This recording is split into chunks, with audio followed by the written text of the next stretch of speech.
These late nights turn to days. Don't wanna let you down. With each breath we give away, it'll never be the same. I'm chasing somebody who won't ever ease the pain, but I don't want half of your heart, heart, heart. You can have it back if it's only half of your heart.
Okay, welcome to the live stream. Let me hit the music off.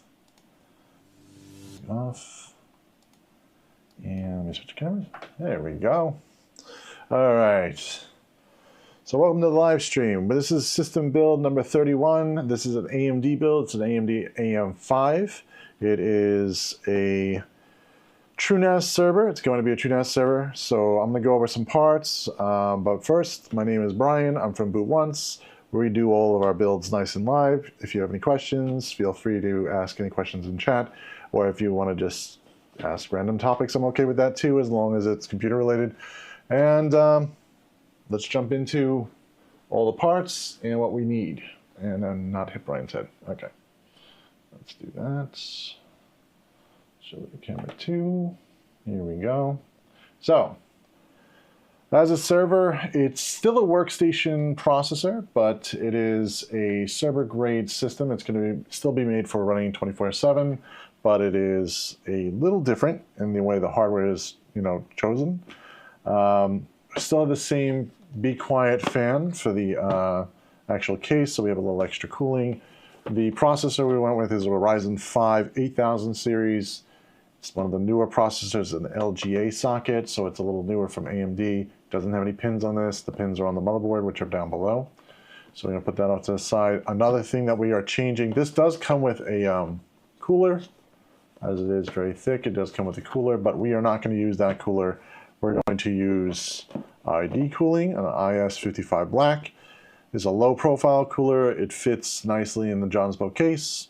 It also will keep our temperatures nice and cool, long enough for, 24/7 operation. Fan's a little larger too, so it keeps it nice and quiet. It is, Noctua makes the same kind of cooler like this as well. If you're more into Noctua, you can choose that one. They are a little harder to obtain sometimes, so we end up switching to ID cooling instead. CORSAIR Vengeance memory, we're using DDR5 memory today, so it's a little newer. It's 5200 megahertz speed. It is 32 gigabytes of RAM, not 16, so we have a lot more space for RAM. This is going to be a server that is serving files. So when it's serving files, you want to make sure, like with TrueNAS especially, you have a lot of RAM. You should probably use ECC memory if you are concerned about electricity use or anything like that, where you're worried about the system shutting down or having problems. You could change it over to ECC memory. ECC is just error correcting memory if you really want to go that far. Most times I've set up a lot of TrueNAS servers and it's not really required. So we're just going to stick with this. ECC memory is also a lot more expensive, by the way, for less RAM. So we got 2 different hard drives going in. We have one crucial hard drive, which is a small drive. This is a 250 gigabyte drive. It's a SATA drive. I had to take it out of the thing because the packaging was a little messed up, so I just took it out of that just to test it, and it is working fine. That's going to be our boot drive, by the way. This is going to be just a boot drive that's going to basically boot up the operating system itself and have it accessible. This is not really for anything except for just TrueNAS to be loaded onto it, so it's fine. This one is a 2 terabyte NVMe drive. It's a 5,000 megabytes per second drive. It's a plus drive. It is pretty fast for what we need to do. It will run 24/7 just like normal. This is going to be for all of their data. They're only using one drive. Most NAS drives usually have multiple drives. This system is a little bit more simplistic, so it's going to be the most basic example, and it's probably what most people probably need for most small, medium businesses, unless you're talking about, medium to high businesses. You may want to put multiple drives in there to combine them together and have a little bit of redundancy, but this is not needed for this case. The motherboard itself does have a lot of SATA ports on it, so just in case they want to upgrade and add some more space later, it's not impossible. And you don't really need this, you don't even need NVMe storage, honestly, for this NAS drive. This is way overkill, but some of their files are a little large, so this might help out a little bit more compared to like an SSD instead. This will be a little bit faster than that. But this is technically, in my opinion, a little overkill, but the pricing right now is so close, it doesn't make any sense. Why not? Just better off going with whatever we have available. Next up, Motherboard itself is a Gigabyte motherboard. We're using an A620M S2H. That is a mouthful, and it is exactly that. It is obviously supporting DDR5 support, which is the newest RAM type, and it also has the newest socket, which is LGA from AMD. Intel's been on LGA for a while, but AMD is just catching up with that. Not a big deal either way. All right. Also, power supply. Not that this is very exciting, but this one is just a EVGA 500 watt plus standard. It's just an 80 plus. It's not an 80 plus bronze or anything. This is kind of like your white label one. It's not needed because this is not going to pull that much power. In fact, actually 500 watts is way overkill for this unit. It's not getting a graphic card. There's no reason for any of that stuff. So it's just priced perfectly and it works just perfectly fine. It'll have the same efficiencies as anything more expensive. So we're going to move on. We're going to start the build with, oh, it's also going in a Jonsbo case. We did a Jonsbo case yesterday too, and we'll be doing that, the same one for this.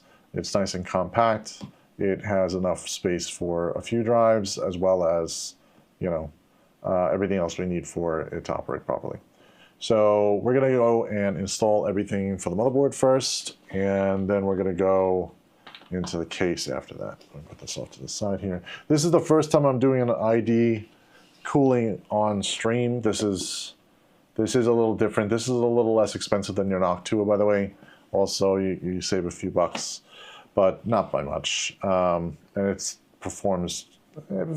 doesn't perform as well as a Noctua, but honestly, it's more than enough for this processor. There's really no issue there. So, all right, motherboard itself, inside the box, what you get with some SATA cables. We're going to keep this on the side because we are going to actually use one of those today. The motherboard itself, as well as the dreaded I/O shield, which I'm going to throw over there, and some little manual. No CD, which is good. They don't waste the money on a CD. Let's close that down. We're going to build on top of the box just because it's easier. Do not build on this bag. This bag is anti-static, but the outside of the bag is not anti-static. So you want to just take that and kind of throw that away or out of the way for now. All right. This motherboard is a little different than the one we saw yesterday. Obviously, it's an AM5 socket. It's going to have a lot more little changes to it that you're going to probably notice off the bat. Obviously, the socket is a little bit bigger. It does also come with these little retention clips for allowing like a retentioned or tensioned cooler. We're probably not going to use these. I think the ID cooler uses its own backplate, so we're going to take that apart and take it out. The nice part about Gigabyte, though, there are a little bit better features here that makes it a little easier. First of all, if you are installing a PCI Express graphic card, this little arm is a little easier to access from the top. It's a little bigger. It's a little easier to push down to release the graphic card out of the socket. Blurry on second box. Put the box out of the way. It's on autofocus. It should autofocus. All right. Hopefully it's better. I know I got a little bit of glare going on with this light. Where was I? So Gigabyte also has these little other things that are just nicer, like even the NVMe socket, which is down here. Instead of having a little screw down, it's got like a little plastic piece that you could just clip onto it, which makes it a lot easier to put the drive in place.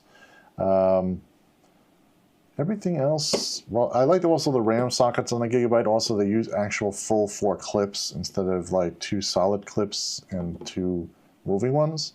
So they're all 4 moving clips, which are better. Also, this board has a few more, I don't know, this actually is about the same amount of SATA ports as the other one. It's got 4. More fan connectors that are in different spots. The fan connectors on here are in the front for the system fan over here, and we also have one for the CPU at the top. But you also have another one down at the bottom, which is just the third one, which is nice just to have if you're taking air in from the bottom of your case or something like that. You have a little more options. Everything else pretty much on this board is the same. The I/O is a little bit different. The I/O on this board is, you've got your PS2 port, which I don't understand why they still keep this stupid thing. They have USB ports for obviously keyboard, mouse, anything else that you're utilizing. A few more USB on both sides. Your HDMI, your VGA, and your display port on top. Still have audio, which we're not going to be utilizing, and I guess that's a reset switch. No, that's the flashback utility. So this has a flashback, obviously, on the BIOS, which is nice, just in case your BIOS doesn't support a processor, or you have a problem with the BIOS upgrade process, you may end up having to use that. Hopefully we will not have to use that today. So let's start assembling things. Actually, let me just go over the rest of the few more connectors really quickly. So the bottom piece down here is obviously your front I/O. It is labeled underneath it, which is a little nicer that it's labeled right where you're connecting it. Your USB 3.1 header is on the front over here. It's nice to have a connection this way so you don't have to go directly into the board. Just in case you have a wraparound case, this makes sense. This case probably doesn't matter. USB, you've got USB 2.0 connections, 1 and 2. You have an SPI TPM. If you want to add another TPM module, that's up to you. You don't really need that. The processor has it. LEDs, there are some options if you have LEDs. You can totally those in there. ESPIDB, don't know what that one is. I'll have to look that one up. So audio, obviously, is connected over here. And you get a regular 24-pin power, and you get your 8-pin power at the top. All labeled, it does say ATX 12 volt, which is what that is, and your other one is also says just ATX, so that's fine. All right, we're going to put everything together. We're going to start installing everything. Okay, fixed itself. Yeah, I know this blurry thing. Yeah, sorry guys, the camera is pretty good. Like you notice, like if I put my hands here, it focuses pretty fast, but sometimes it will probably go blurry on me. I'll try to pause a little more for it to give it a second to kind of like, kind of do its thing. All right, tools-wise, you're just gonna need a screwdriver, a knife, a pair of wire clippers, some wire ties, and then you're not going to need a small screwdriver for this one because there's nothing to screw down. But you are going to need a knife to open up things. We're going to do the NVMe first. Just put that in. I'm going to install all the hard drives, but if you're doing a TrueNAS installation and you're not sure what drives you're utilizing for which, you may want to plan that first. And maybe only put that one drive in if they're all the same hard drive size, just in case so you know which one you're selecting for the operating system. The operating system does need a boot drive, so you can't use like a flash drive or anything like that. You'll need a full drive to make it work. So you don't really need that much space. So you could probably get like a 128 gigabyte or something smaller, just for that. All right, so the NVMe, when we install it here, it's a P3 Plus. This is about the size of maybe a stick of gum. So it is a M.2 Sorry, that's hard to say. Okay. The side with the pins obviously are going to lay into the socket this way because obviously the pins are reversed on this board. And it's going to go in at a 45-degree angle and then push down. So that's going to go right here in this socket. If I can get it open. There we go. So here, it's got a little plastic nub to hold it down. So it's toolless, which is nice. You don't have to use a screwdriver or anything. You just put it at 45, place it down, and then push this clip into that so it holds it down into place and locks it down. You should hear a little click, and you know you're good to go. It's staying in place. There should be a little bit of room between this and the board. That is fine. That's how it's supposed to be, kind of like in there. It doesn't need to be all the way down. What's next? Basically, we're going to do the RAM, and then we're going to do the CPU. RAM, it's very easy. There's a notch on the RAM, which I'm going to show you in a second.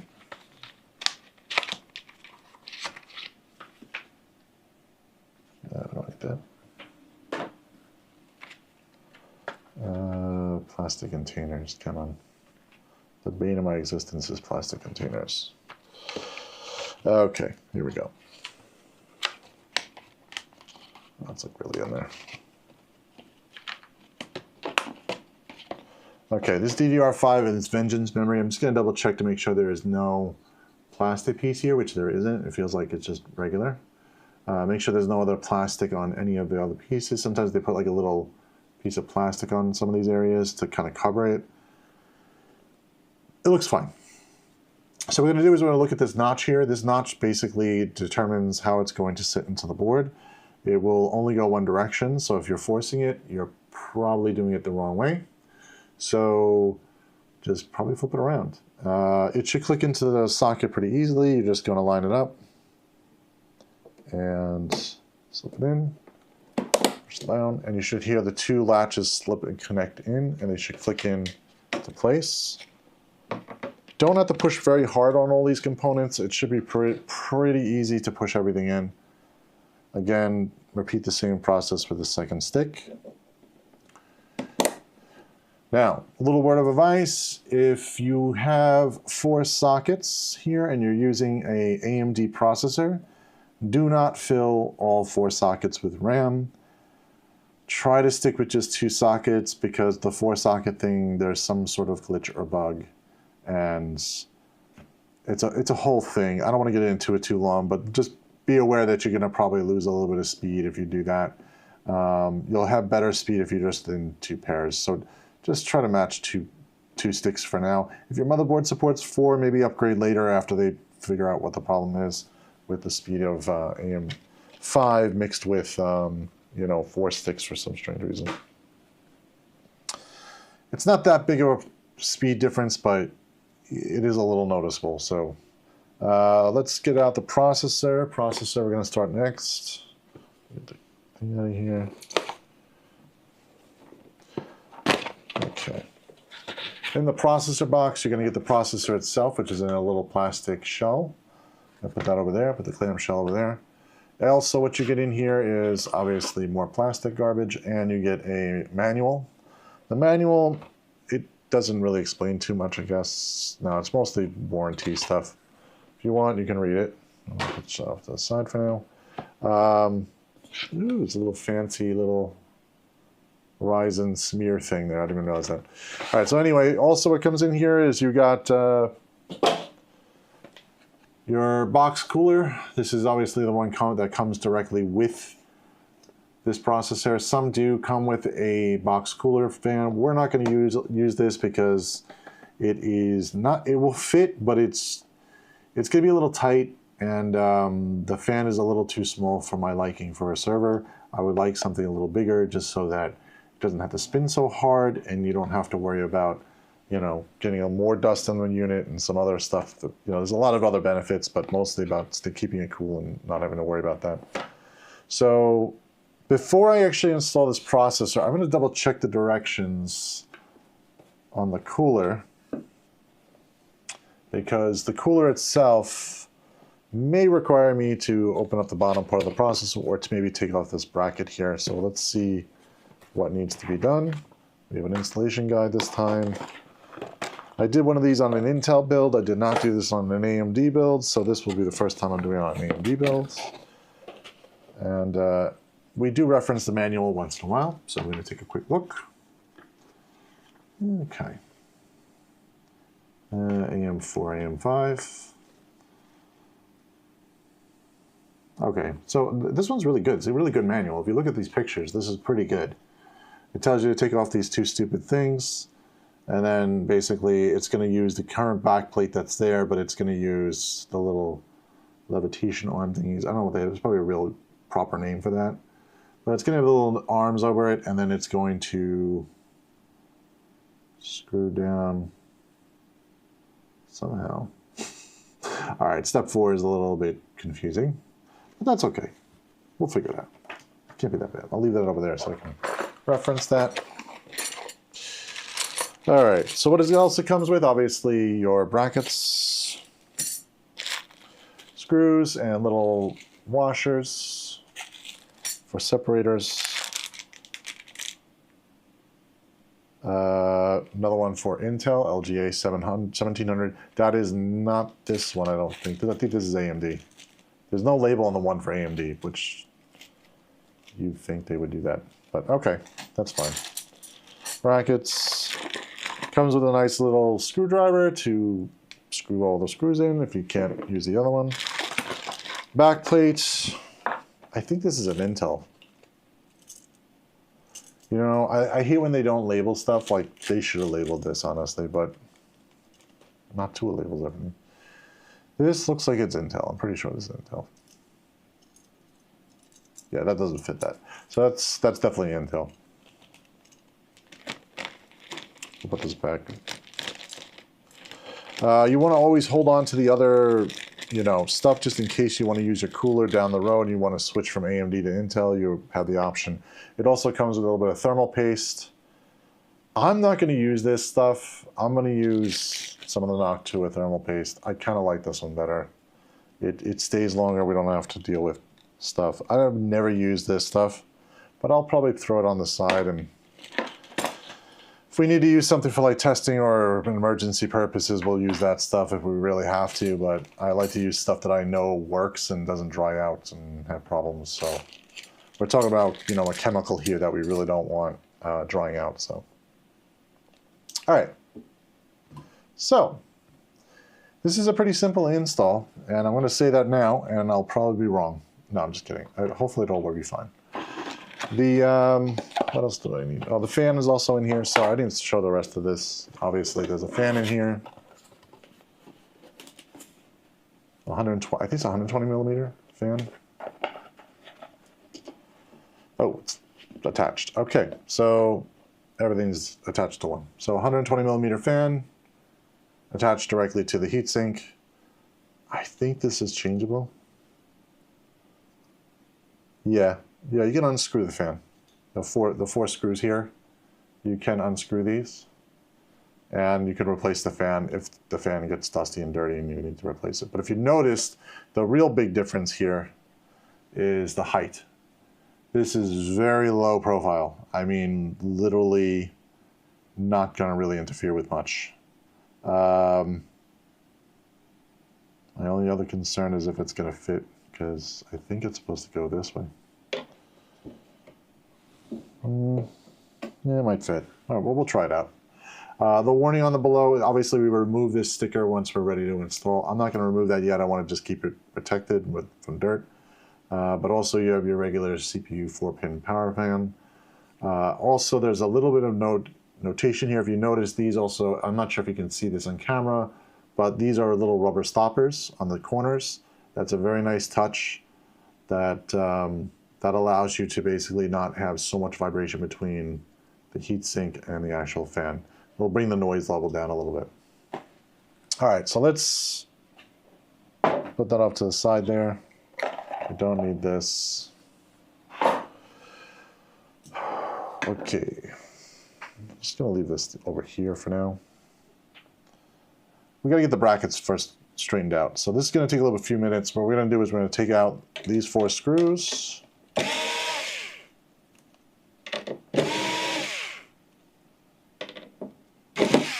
Oh, almost.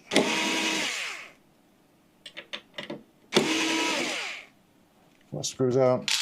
I'm gonna lift these brackets off. You don't need those, and you're gonna reveal the actual back plate. This is what you're gonna be screwing in all of those other plates to, which are the AMD plates. I wanna double check which ones are AMD. Hopefully they're labeled. Why would they be labeled? You know what? Hold on a second. They definitely look different. Okay, so they're the ones with the bend. Oh boy.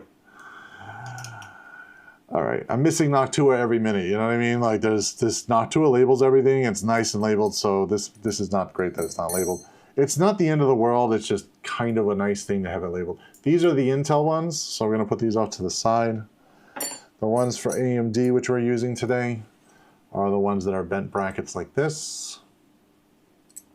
These are gonna go over that area, but first I'm gonna double check where we're supposed to put the spacer. Spacer goes underneath, and then the screws go on top.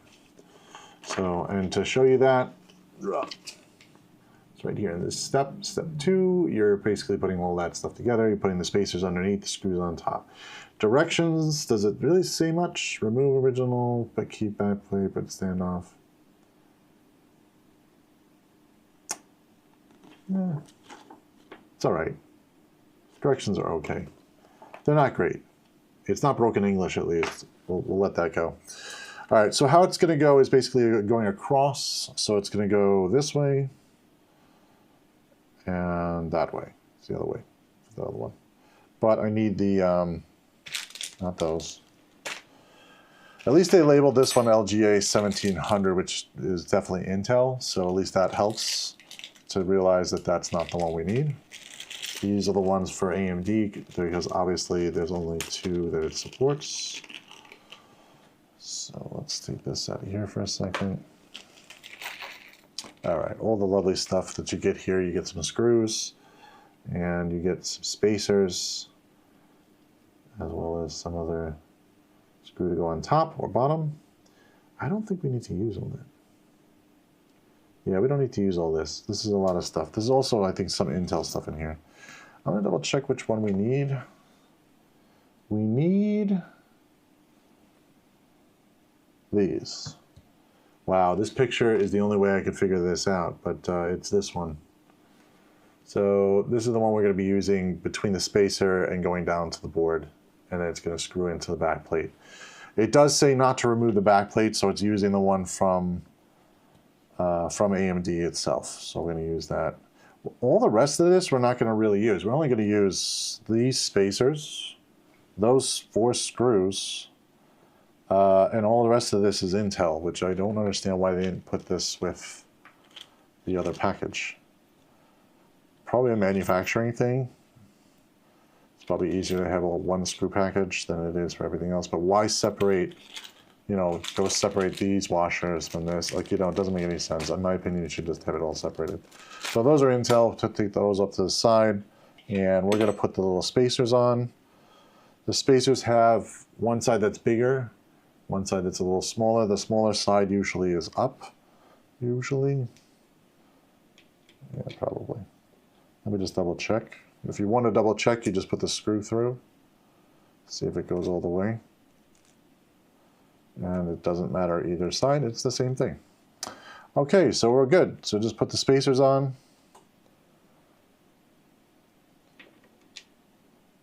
On each of the back plate. Go. And you're gonna need this and this. And the bend goes to the outside of the socket, not the inside of the socket. So if you notice, this bends this way. So you want the little standy piece upwards, and you want that protruding upwards, and you want that over this, like just like that. So actually, if I went too fast. So like here, you want them hovering kind of like that.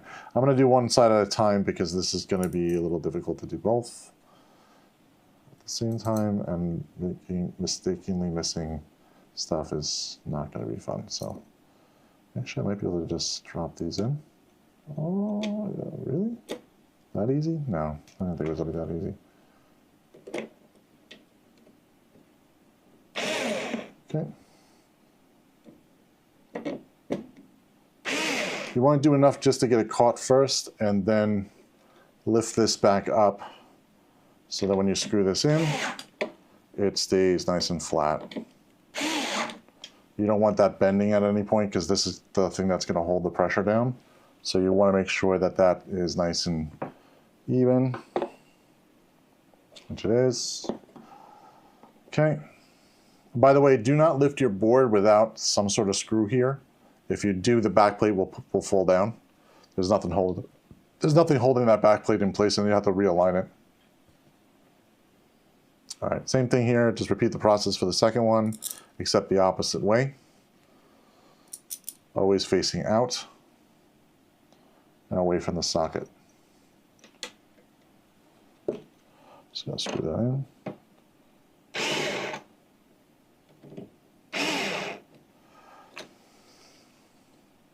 Lift it up, screw it the rest of the way down. Don't over tighten here. The screwdriver I'm using, I have it set at 17. You could set it a little less if you want, just in case, but you want to make sure that at least it's not wobbling in there and make sure it's down and tight enough. But you don't want to over tighten to the point that you're going to break something. They will strip if you go too high. And you know what I just realized?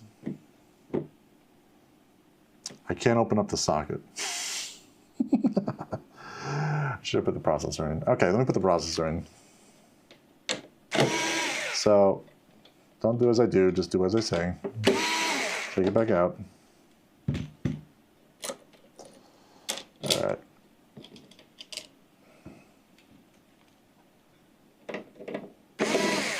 All the things. Okay. Put that back. It doesn't matter right now. All right, so let's open up the socket. Let's get the processor in. To do that, you just push down the arm, lift up, and then you're going to lift the other side. You want to check the socket really quick, make sure there's no bent pins. They're really, really, really small, so just be very careful. Also, don't drop anything on this. This would be a very bad time to do that. Take the processor out of its clamshell, holding it by its sides, not by underneath. Let me get out of there without breaking anything. Okay. On the processor itself, you're going to notice there is an arrow. There's a golden arrow in the bottom corner here. That arrow is going to match the arrow on the motherboard, which is over here. It's a little hard to see, but it is on the silver plate. I think it's also on the cover. Yeah, it's on the cover as well. There's a little arrow. So you're going to line it up. You're going to put it straight down into the socket. Should just go right in. You shouldn't have to push anything. You'll let the bracket cover come down. I don't know if it's gonna, yeah, there you go. Push that and it should pop off. Push it back underneath the arm. This cover comes off. You're not gonna use this. This you should hold on to if you're gonna return your motherboard or RMA your motherboard. You'll need this to RMA your motherboard if there's an issue. So hold on to it for now. You probably won't need it later. Once you know your board is working good, you shouldn't require it. So let's put this bracket back on.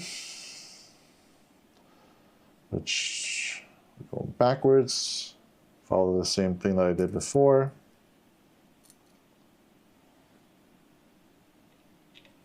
Oh, get in there.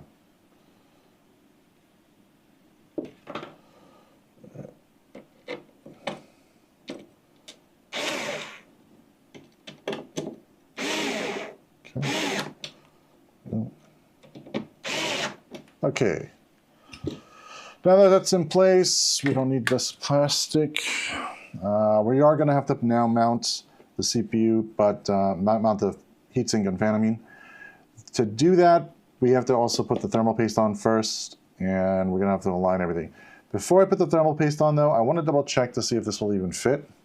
So let's see how Brian is going to make this fit. This goes... Oh, it's going to probably avoid the RAM. I can go this way, I think. Yeah. All right, so if I go this way, I could avoid the RAM. If I go the other way,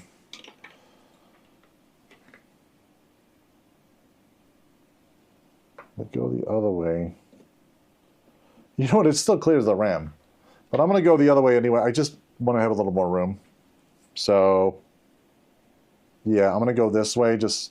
So basically what I'm doing is there's like a little cutout here in the fan area for like where the RAM could go. There's no need. We've got plenty of room over here, so I'm just going to go this way where it's just nice and butt up against the RAM. It really doesn't matter because this fan is going downwards anyway. It's not something that's really directional.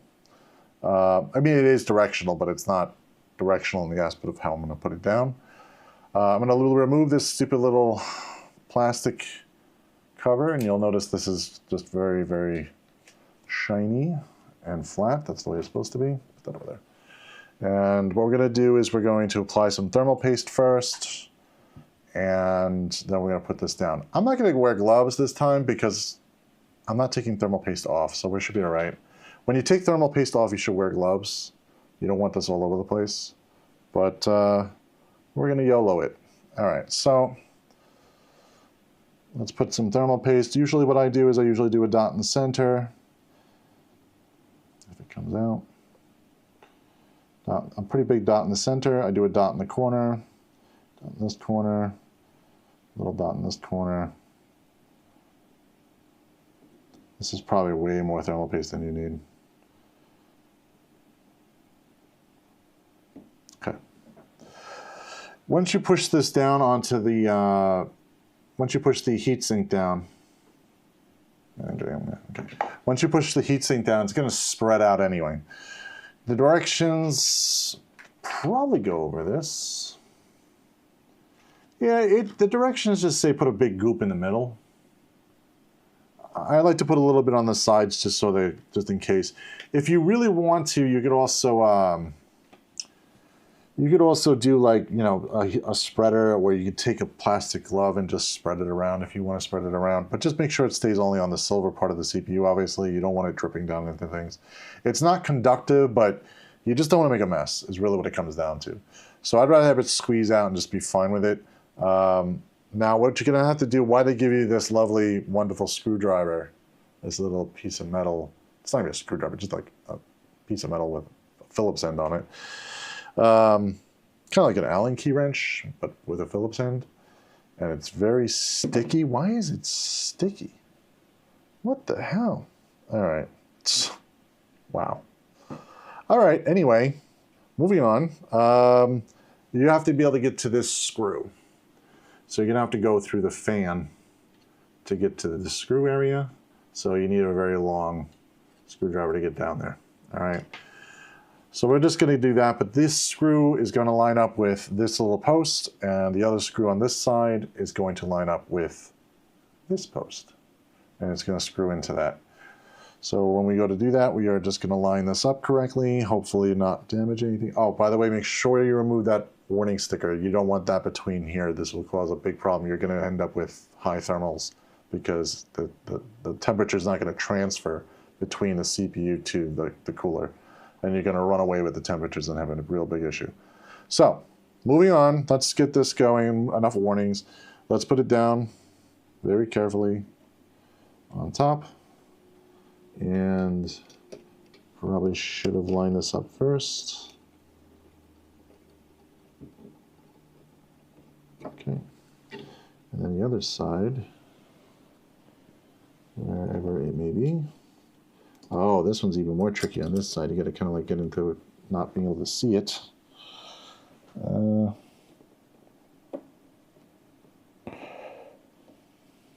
Okay. This is kind of stupid.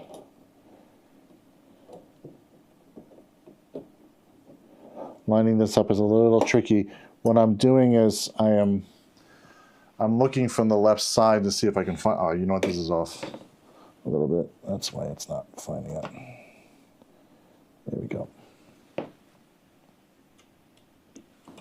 It's kind of hard to see from that side. I don't know if I can even get a camera angle on it. Hopefully you guys are seeing it from the top, that I am screwing the screw in on that side. And you want to make sure to kind of screw in both sides evenly to get even pressure. Make sure both sides are caught first. You know, just kind of like how furniture is made. You know, you want to kind of put pressure on one side, and then you want to put pressure on the other side so everything kind of stays flat, and then start to like get it closer to the, you know, bring it all the way down by screwing it all the way down. You're going to have to bottom these out. These are spring-loaded, so they should bottom out nicely.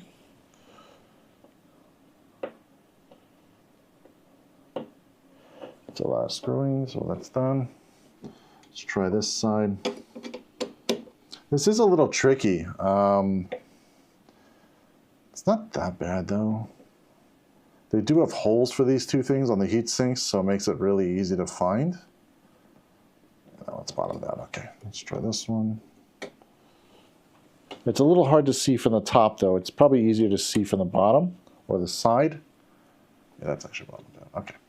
So once it's bottomed out, it should be really on there. You should not be able to move it. Try not to break. Also, like, If you noticed, I've not been touching the fins very much down here, these fins. You don't want to scratch these fins. It makes it look horrible, and then on top of it, you end up with like real big problems where it separates the fins and wears it down. Now, I'm not sure if you can see this in here, but oh, it's really hard to see. Okay. But down there, you'll see that it's making contact with the top of the IHS on the processor, which is that little metal shield thingy. And it's all pushed down nicely, and there's no issue there. So everything is nicely screwed down. That's really on there. It's not going to come off. I would probably put it this way. I probably wouldn't put it over my RAM anyway, just because there's VRMs over here, which actually you want to cool off anyway. So it might be beneficial to go the correct direction on that. All right, so next thing we're going to plug in is just the CPU fan. We're just going to plug the cable into it. This is kind of weird that it's on the wrong side, but whatever, that's fine. It's not the end of the world. Let me plug this into the one that says CPU. Oh, it's over here. CPU fan. It's labeled CPU fan on the board I showed you guys before. It's the only one that says CPU fan. It's up at the top usually. It's usually near the CPU, which makes sense. I really don't like how this fan is fan wire anywhere. All right, I'm gonna probably tie this up a little bit. Let's just spin it this way a little bit and kind of pull tight. All right, let me see if there's a way I can tuck this. Or should I go this way? It's a lot of extra work. Let's not do that. That's a lot of work for no reason. Why I'm tying things up now, normally I usually wait to the end. But I usually tie up now because we are doing a small case and I don't want to have to fill with wires while it's inside the unit. It's a little harder. So that's why I'm tying things up now. Gonna clip the little tails off. Looks like I was doing it blind. I wasn't really doing it blind. You can see it on the side. I don't know if I can turn this to show you guys. Maybe I could show you guys, if I turn the motherboard, show you guys what I'm talking about. You can actually see the screw there. It might help with somebody for installation of one of these because it is kind of complicated for getting that in there. If I turn this way, you see that little metal post there? You know what, do I have a thing to point here? You see that little metal screw there? It's not focusing, of course. Now it doesn't want to focus. Focus here. Can I turn this? No, it's not going to do it for me. All right, well, whatever. The screw here is down right up there. Oh, I showed for 1 second. Anyway, it's down here. You can actually see the metal screw post, so you can actually screw in from the top, but we're looking to the left, so. All right. Let me see if I can tuck this cable in a little better. I don't know if I really like this. I think I'm being too picky. I think it's probably fine. It's probably fine. I'm gonna leave it the way it is. All right, so what we're gonna do is we're gonna now mount everything into the case. This also makes this very heavy. So I would recommend, if you do have to grab from here, grab the actual metal piece a little bit, get your hand a little bit on the fin, but be careful when you have your hand on the fin. They are sharp. Sometimes you may end up cutting your finger. Or you could grab it by the fan, but the fan is only held in by these four little screws, so it may not hold too well. Or just grab the motherboard by itself, as is, like this. I'm going to put the board over to the side for right now, and I'm going to get the case and prep the case. So we're done with the Noctua stuff, we're done with the whatever, we're done with the ID cooler manual. Keep that off to the side because that is different. Sticker we do not need. I'm going to keep this just for the customer, just so they have it, just in case we got to replace the CPU cooler. There's a way to take it off. Normally, most technicians, by the way, if you noticed, like this probably will be able to reach in there because of this longer Phillips bit, but not every one of our technicians have like the longer screw pieces. I always carry the one that's about that long, so it's about, you know, just to be sure that we have enough clearance to get to whatever we have to get to. It's a little weird looking, but you know, it does serve its purpose. All right, let's get to the case. We got a fan to put in. case itself. Oh. Ooh. All right, just pop that open, take this off the top. It's nice and toolless. We did one of these yesterday. They're very toolless. They just pop out. It's very well ventilated. I did some tests on the thermals yesterday with the Intel cooler. Now that was just a regular stock Intel cooler yesterday. Whoops. And it came out really good. The thermals were just perfect. Like we really were getting in the 30s and 40s for most tests. And I say 30, 40s for like idle tests, you know, that we always do the idle test, because bringing the test high, it's always going to go high no matter what. So we just basically did it at 30, 40 for like regular standard idle stuff. Installation of programs really didn't get over 50 degrees. So it was, and I say 50 degrees Celsius, by the way. Everything's in Celsius. It's not bad for what it is. So it is bringing enough fresh air in. One fan is more than enough for the fun of this thing. Now, if you have a graphic card and you're putting a graphic card in here, I would probably put an exhaust fan at the top as well. You know, I put a fan up here exhausting straight out the top, just to move the hot air out a little bit more, because you know a graphic card is going to heat up a little more. It's going to have a little bit of an issue. So it's just the way it is. I would recommend you just kind of add another fan just because this case is very small. Especially if it's a hot graphic card. I wouldn't do water cooling with this case. If you guys want to do water cooling or even an AIO, you could fit one in here. I wouldn't. I just don't think it's a good idea. It's just going to get hot. It's going to heat soak. You're going to have a lot of problems. Yeah, just better at the end of the world. Just better off picking a little bigger machine and not being so compact. Plus, you're going to have a hard time maneuvering everything to get it to go. So. What are we doing here? I'm going to move that one. All right, so we have the motherboard screws themselves, which I'm going to put over there. There's an extra standoff, which we're not going to use that. We're just going to take the one that's down there. SSD, says SSD on it. These are for the SSD drive. We actually have an SSD going in today, so we will use those. All right, so what I want to do first is check the motherboard and see the layout of the screws. They are parallel, so we still need one here, down here in the bottom corner here. So we're going to just take that one from over here, which we don't need, and move it over here. So just take this out. We're going to do a nut driver and unscrew this. You could also use a pair of pliers for this. I just don't want to scratch the case. So that's why I'm doing that. But if you don't really care, you can always, or if you just don't have a tool like this, you could just use a pair of pliers to undo it and move it into the proper position. You want to screw it down, make sure it's nice and tight and it's not going to move. And now it's in the proper position. We should have all 6 lined up. And we're going to take all of these wires, just move them out of the way for right now so we have room for the motherboard. We're going to not forget the I/O shield this time. Okay. Not going to forget the I/O shield. We're not going to forget the I/O shield. All right, for the I/O shield, this one doesn't have any type of like little clips or anything on them, so it's easier. This side obviously is the side that goes to the outside. It is labeled DisplayPort USB. Everything's connected here. It also says Flash Plus for the BIOS, and all the USB ports, everything else should line up.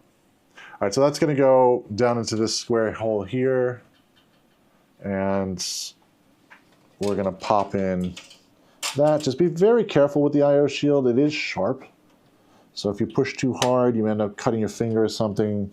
I warned you, so be careful. Okay. This case, the only bad part about this case is when I put the I/O shield in, especially when I push over here, like it's really flimsy, like right here between this metal. And I think it's just because of due to the size. It's just a little flimsy right there because there's like very little metal to kind of push against. So what I usually do is hold this down and then kind of push up to get it in place and snapped in so that we don't end up bending the metal. I'm just pushing back. There we go. Power supply is going to go last, by the way, because the power supply pretty much hovers right over the motherboard and everything else, so we're just going to do that last. Motherboard first. Let's pop that in. Okay. All right, putting the motherboard in, you're going to have to go on a little bit of an angle to get it into the case. And you have to angle it back to go into the I/O shield. I'm holding from the, I know it doesn't look like I'm holding from the metal, but I'm actually holding on the metal, not the fan, when I'm pushing this into place. Making sure that everything lines up, and it does. So we're going to take the motherboard screws out of the bag, which would help. This case also comes with these little, whatchamacallit, the little, I'm having a bad day today. What am I thinking? This is not that. It is little washer. That's what the word I was looking for. Little washers that also go through the screws, so that, you know, it keeps a little space between the motherboard and the screw. They happen to come with it, so we're going to put it in place, but honestly, the motherboards nowadays really don't need them. They usually all have little metal, like, grounding areas around the screw area anyway, so it's not really necessary, but it won't hurt either having it in place. These screws are very, very shallow, so they should just, you know, little bit of a little push of the electric screwdriver should go right through. Again, you may want to set your electric screwdriver to something very weak if you're going to use an electric screwdriver for the torque, just so that you don't end up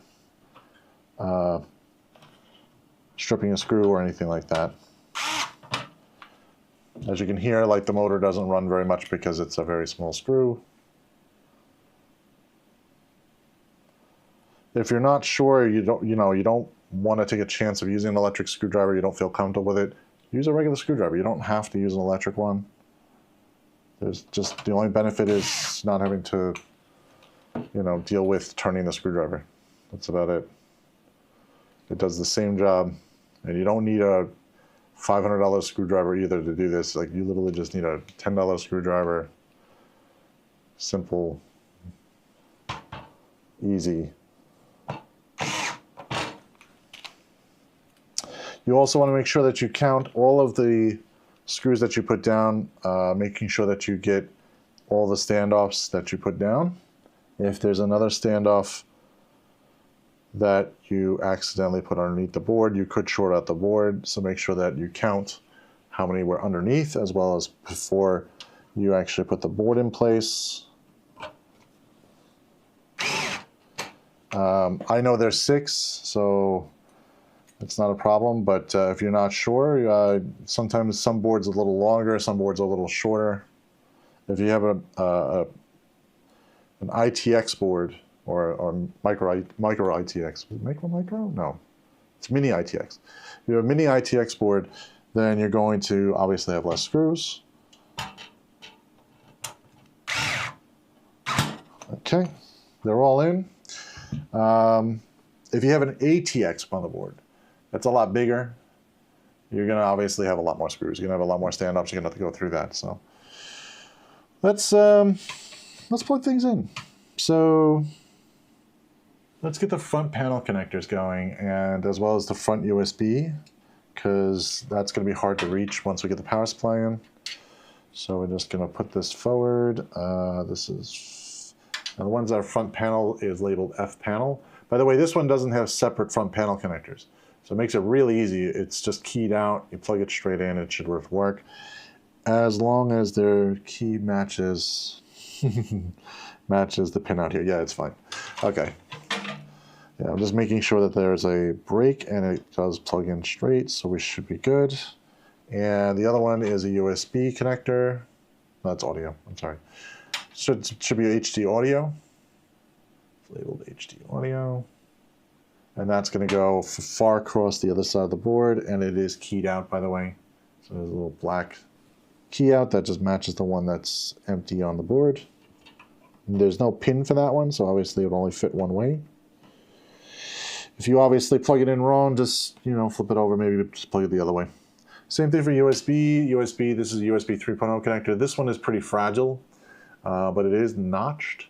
So make sure that that notch matches the notch on the board, and you plug it in. This one happens to be plugged in from the front, so I'm just gonna plug it in through the front and then hope for the best that it fits.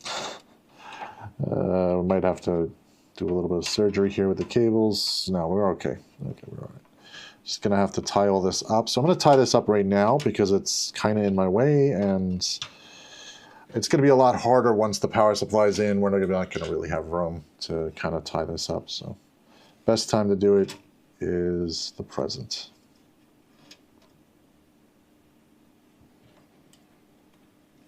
Okay.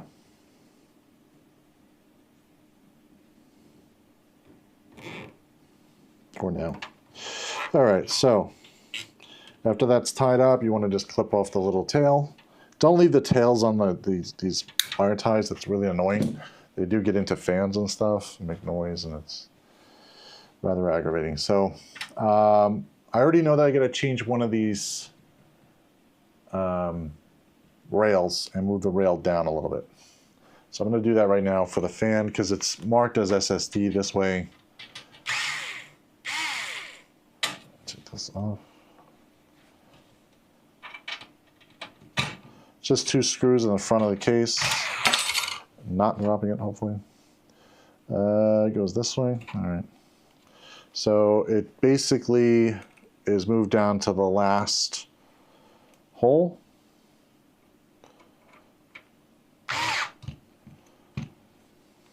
And that will fit the 120 millimeter fan that we purchased. If you bought a smaller fan, you may not need to do that. If you bought a smaller fan, go buy a bigger fan, because seriously, this is a small case. You need a bigger fan. Putting in the Be Quiet, Pure Wings 3. We're going to do that quickly. Open up the stupid box. We got the screws and the fan. Fan itself. What I didn't go over yesterday, which I totally forgot about, was the direction of the fan, which is kind of important because it sucks in air one way and it goes out through the other. We want obviously to be an intake because this is the front of the case. I want it to intake in and then exhaust out, you know, some way, whichever way it can go out. So what we're going to do here, it's very simple. Most fans, the label is where the air goes into, and then it comes out usually the like the label in the back, which is just basically like the model number and stuff. If you're not sure though, Be Quiet, it's very nice, and it has little arrows, and it tells you the rotation, and it tells you which direction. So that little arrow points that way, which means the airflow goes from this side out to that side. So we want this side facing inside the case, you want that side facing the outside of the case. Now, before I do this, I'm going to find where the best place to plug this in, because it's literally right in front of it. Okay, so there's a plug right here, down here on the bottom. I'm going to take this and plug it right into this. So we're going to ravel up most of this cable before I start. And we're going to tie that up before we mount it. So we're just going to take this, ravel, ravel, ravel, ravel, ravel. And we're going to give it a quick tie.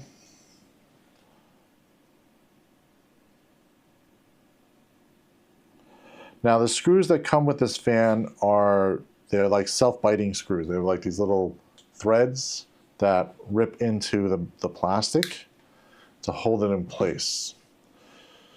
If you go to replace a fan or have to keep moving a fan, it's a very bad idea because these things will literally rip apart the fan. So what you may want to do is to make sure that if you are going to use these, maybe figure out where the fan goes first before you screw it in. Or use 2 screws instead of using 4 screws. Just screw it in to test it, and then put the last 2 screws in when you know you've got it in the right position. So we're going to do that. We're going to put all 4 screws in because we know where it's going. But in your case, if you don't know where it's going, you may want to do that ahead of time. I'm going to plug this in before I put the fan in because it's going to be a little hard to reach everything. And I can do this now and get this out of the way. All right. What was I doing? Screwing this in. Okay, so yeah, this needs to go over here. Okay. So to screw this in, we're just going to take the little screws. Now you see these screws, they do bite into the plastic. Because you see, like, they're not machine thread. They're kind of like just a regular thread on a screw. It does eat away at that plastic. I've not had many fans, like I was able to take fans in and out a bunch of times before they actually start to get ruined. But, you know, why take that chance of them falling out and all that stuff? Just you know, mount it correctly the first time, but most of the time, you're going to end up with somebody that's going to end up doing that where they're just going to, you know, screw up the thread on there and it's not going to work anymore.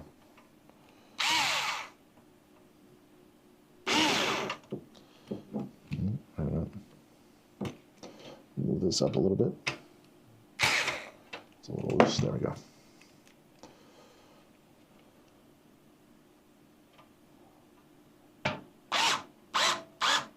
Yeah, you hear like it's actually like the screwdriver's having a hard time even pushing it through.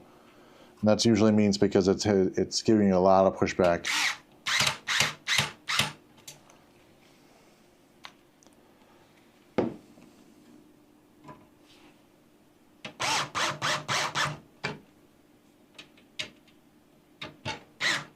To give you an idea on cost, I think this fan was like $10 or $15. It's not a bad fan. There's probably better fans for $15, honestly, but this one's extremely quiet. It's extremely compact. You know, you're not going to have really any like really big issues here. I'm going to try and push this down here. Just trying to get the cable out of the way so it doesn't get snagged on anything. There we go. All right, so by the way, the Be Quiet fans are not bad. There's nothing wrong with them. They're really made well. The plastic's really well made well. The fan's also a little thicker than most. Like, that's the difference that you're going to see for this price, is the thickness of this fan is pretty thick, so that it allows the blades to be a little bit bigger. Means it'll make less noise. It'll push more air. Noctua fans are a little bit better, but again, we're back to cost. There's really no difference for this type of small case that we're going to really need a Noctua fan over another one. It's not going to really perform any better, especially for a case fan. Now, for a fan that's going on top of a heatsink, that's going on top of a CPU, maybe, you know, that's going to add a little extra, but it's not necessary. By the way, if you noticed also, the reason why we went low profile is that this just barely clears the power supply, which the power supply goes here. So it's only got maybe about another 3-4 inches, maybe not even 3-4 inches, maybe like 2 inches of real room between the fan and the actual power supply. But why we need this bigger fan is to allow more airflow, again, to get down to the processor, to go a little bit quicker for that. Plus, these are replaceable, so if something goes wrong with this is easily replaceable. The one that comes with AMD is not easily replaceable. You have to replace the whole thing, including the heatsink, which sucks, because then you're buying a whole heatsink and fan. And these things die prematurely, especially from AMD. Wanted to show you guys the one that does come with it, just so you guys understand the difference and see the difference. First of all, this heatsink is a lot less. I mean, you're talking a very small amount of room here for the heatsink portion. Then the fan itself, if this dies, you have to take these 4 screws out to get this fan assembly off. But even to get this assembly off, these screws bite in to this metal. And we're back to this thing of like, you can only screw this in so many times before it falls apart. So whenever a technician takes one of these out and says, oh, I'm going to just replace the fan, my answer is replace the whole thing, because these are not going to screw back in easily. Plus, these are very heavy written on dust. If you notice the size of this fan compared to the other one, just to give you a little, I don't think you can see the comparison, but this is like an 85 millimeter or 90 millimeter fan compared to a 120 millimeter fan. So 120 millimeter fan, 90 millimeter fan. It's a lot smaller. This did come with thermal paste applied. That's why I'm being very careful not to get it all over the place. We could still use this for some other system that might require it, or a replacement, just in case somebody needs a replacement. We have one in stock. But honestly, not a very big fan of this fan. You know, Not a fan of the fan. Put that away.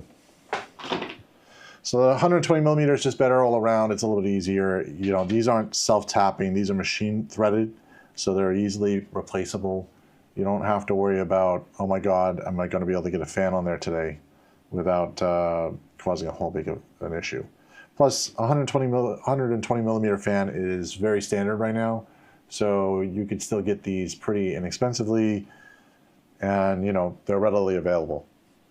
Let's get the power supply out. Power supply is an EVGA, 500 watt. You open this up. I did not push hard enough for that. There we go. Open this out. Now again, this is only an 80 plus. It's not an 80 plus bronze or anything like that. There's no need for it. Why this happens for 80 plus is very simple. The 80 plus just means that at 80% usage, okay, at 80% usage or load on this entire power supply means you'll start saving money on your power. The thing is, this system is never going to reach 80%. Not the way it's configured. Even if we add a graphic card, I don't think we'll even max, well, maybe with a graphic card you might max it out. But without a graphic card, which this unit's not going to ever have a graphic card, there's no need for it.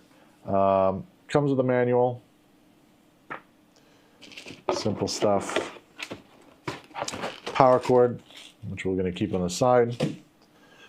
Power supply itself. And the annoying box and some wrapping, which we're going to take off. Okay. On the power supply itself, if you want to know about the ratings really quickly, this is the most important sticker on the power supply. You'll notice that on the 12 volt rail, it says 480 watts, not 500. That means that's actually the full max limit that you could put really onto this power supply. We're never going to reach that anyway, but it's just something to think about. Just in case you do put a graphic card in, you could use this power supply to power up some like lower end graphic cards, but the minute you step up to something higher end, you're going to run into an issue. Let me cut this stupid thing off of there. Okay, so what I'm going to do to install this power supply, the fan is going to go this direction towards the outside of the case. It's going to suck in air from the side panel and then push the air to the back of the case. This is probably the best way so we don't end up with pulling air from a hot source like the CPU below it. So instead it's going to basically be pulling air from fresh air from the outside. We'll go through the cables really quickly, and these cables are a little longer than normal, but it's great because then it'll make it easy to bring it into the case. What you're going to be using is the 24 pin. This, you just push this one together and it becomes a 24 pin. That's going to go down to the motherboard. We are going to use a SATA connector here because we have a SATA hard drive. So that will be this connector here for power. It is notched down on one side. That is the side that gets plugged into the connection. If it doesn't fit or you feel like you're forcing it, then you're going to flip it over. Molex connectors, same thing, 4 pin. They are keyed one direction. They this is for like older stuff, including like, you know, you got one for like a tape drive or a floppy drive, but we don't have floppies anymore. So it's like for a tape drive, we have one. PCI Express, this is for a graphic card. We're not going to be utilizing that today. CPU also looks kind of like the PCI Express if you look at it closely. If you match these together, mash these together, they look kind of the same. They look like 8 pins. So be careful, make sure to read the label and make sure to plug in the right thing. You plug in this PCI Express into the motherboard, you're going to have a really bad day. So make sure to plug the one that says CPU in. Sometimes the power supply trips off and it doesn't damage the board, but you shouldn't really take that, you know, shouldn't take that chance if you don't have to. So just be sure to plug in the right one. Before I do that though, which I just realized I forgot to do, is put the the main drive, the main SATA drive in. So where does this go? I think it has mounts at the top. Yes, it has mounts at the top. So I'm going to do that. Also, there's mounts at the bottom. No, no mounts at the bottom. At the bottom there's a mount for another fan, if you want to pull air in. But we do have some mounts at the top, and it says SSD. So those are obviously for the hard drive. And we're going to put one hard drive in at the top. I'm gonna also pull out the SATA cable and just get the SATA cable ready to go. That's the data cable that's going to go down to the motherboard. Just get it connected before I screw everything in so I don't have to worry about angling things. We'll do an L shape, do an L one. So just regular SATA cable. This is your data cable that's going to connect into the SATA drive. We usually don't do a lot of SATA drives. We usually just do mostly NVMe at this point. But obviously for a boot drive, this is perfectly fine. Or a NAS anyway, you'd probably use mostly SATA anyway. All right, so I just used the wrong cable because I want the flat one. I want the flat one. Flats, flats, not the angled. Straight in, nothing crazy. All right. Let's see how this mounts. It says SSD. No. Let me double check to make sure this is the right way. It lines up there. This doesn't line up. That doesn't line up there. So, okay. I mean, 2 screws are probably enough, but I would like to get 4. Do these line up with that? No. These don't line up with that. They line up here. All right, so I'm going to move. Yeah, I'm going to move the bracket to here.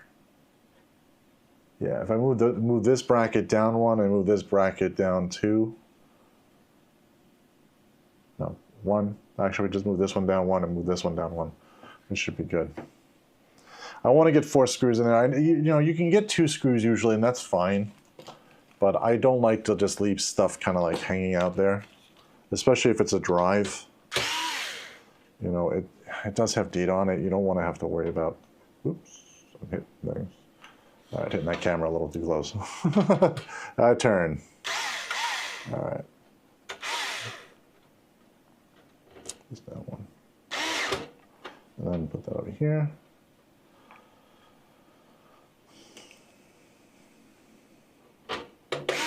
By the way, you can even just, if you're not really concerned about your data, or if you're not concerned with it, like the case moving around too much, you could actually just tape the drive in onto one of the side surfaces if you really wanted to. But, you know, it's not totally unsafe because there's no moving parts with this drive.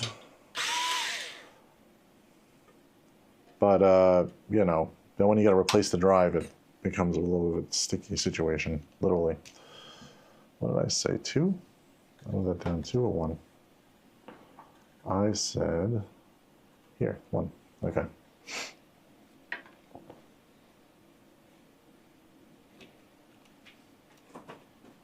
I try not to use double stick tape anywhere. I mean, yeah, it's just horrible. But if you're in a pinch and you really have no other choice and you really need that drive in there, you can do it that way.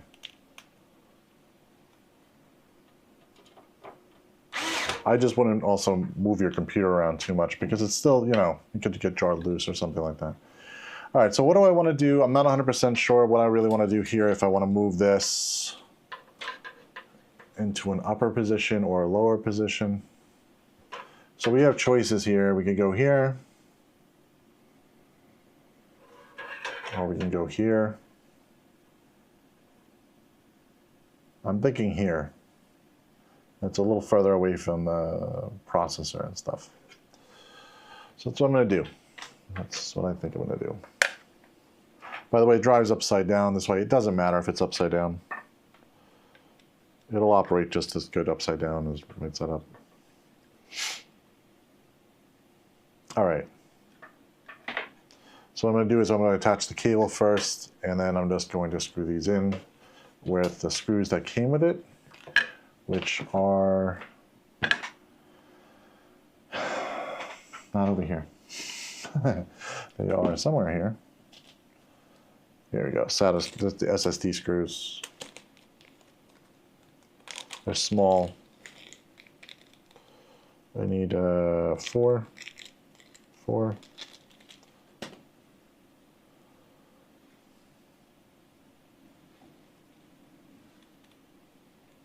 put that in.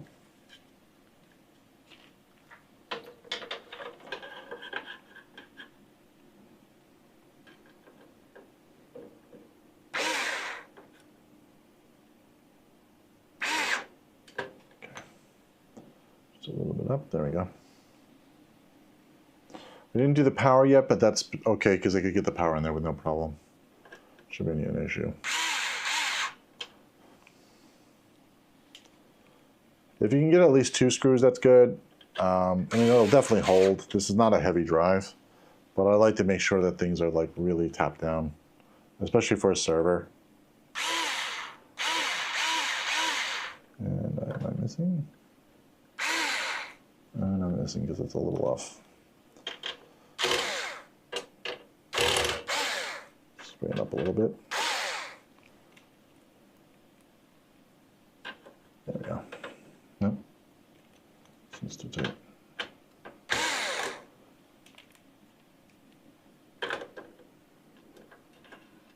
Oh, come on.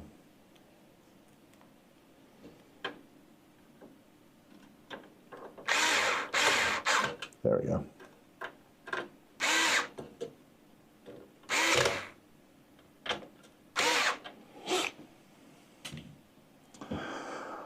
All right, so the SATA connection, we're gonna just put that down below for now, just out of the way, and connect it into the board.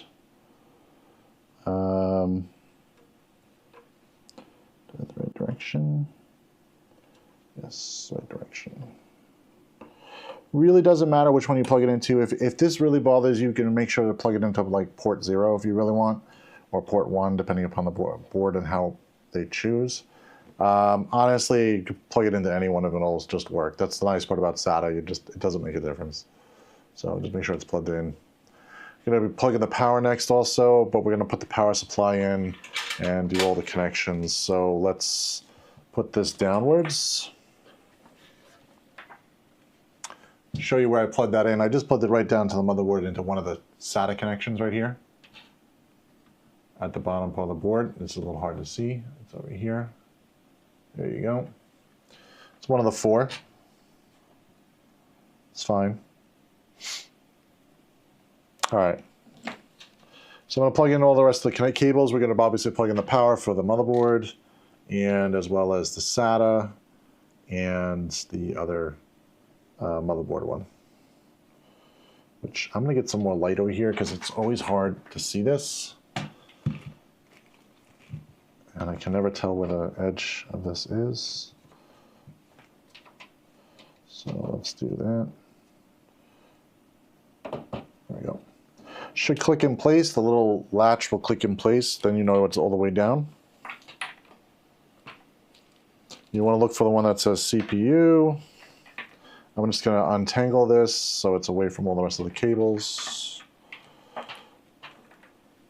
If you have a modular power supply, be sure to keep your modular power cables all with your unit. Oh, that explained myself. All right. And don't lose those because obviously they will only work on your power supply or your brand of power supply.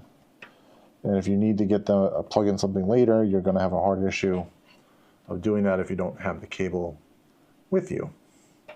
So you can also put them in the case. I usually put them in the case somewhere, maybe down the bottom or something. But with this case, it's very, very small. So I would usually just keep them out of the case, and I would give them to the customer and tell them to never lose those. And you know someone's going to lose it the first day.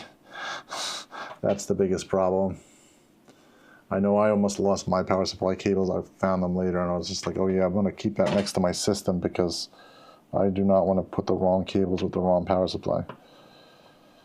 It will be a very bad day for you, and you'll end up blowing up something which you probably didn't want to blow up. All right, so other power cable, we're going to get the one more SATA cable out of here, and we're going to connect that up to the one on the top. To do that, there is a notch. Ooh, notch. right here, that notch has to line up onto the power supply. Usually it's reverse from the data connection. So that little line should be the other way, from away from the data connection. But you could also just look at the hard drive and see where it is and have it plugged in.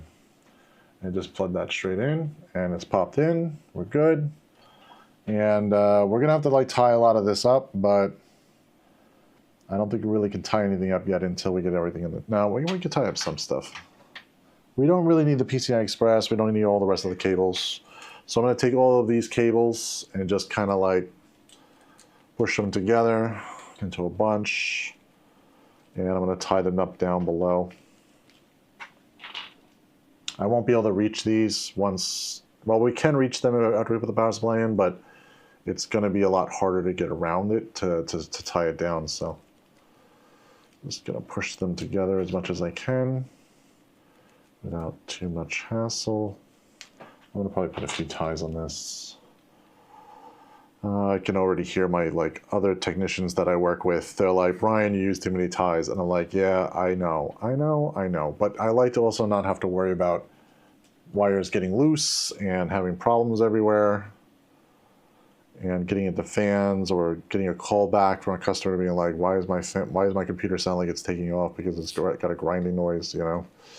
We don't want those calls. Cutter. That light is really piercing. Okay, we can do that off. Leave that on.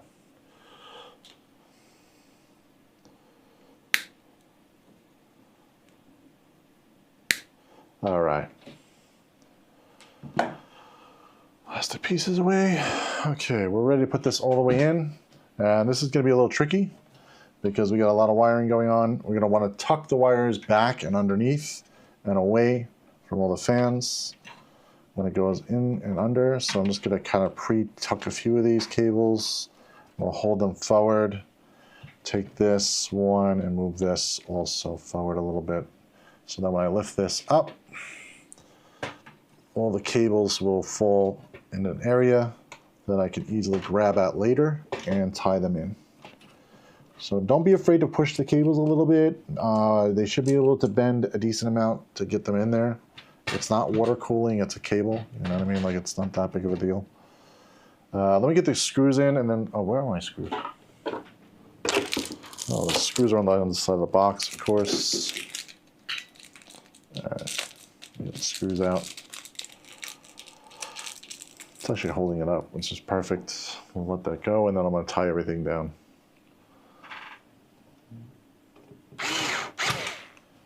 If you want, you can, if you don't want to like have to deal with all this garbage, you can just get a bigger case. A little bigger case will be better for you probably, especially if you're doing a first-time build.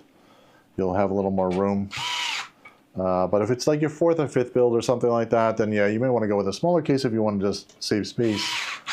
And you just want to have like very little amount of, if you have a very little amount of room on your desk or something like that, where this is the case for this customer, so we're kind of making things a little smaller for them.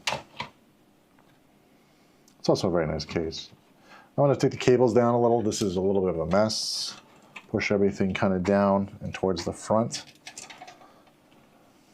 Down away from the fan though. Most of the time if you just push down, they do usually stay there because there's not much room here.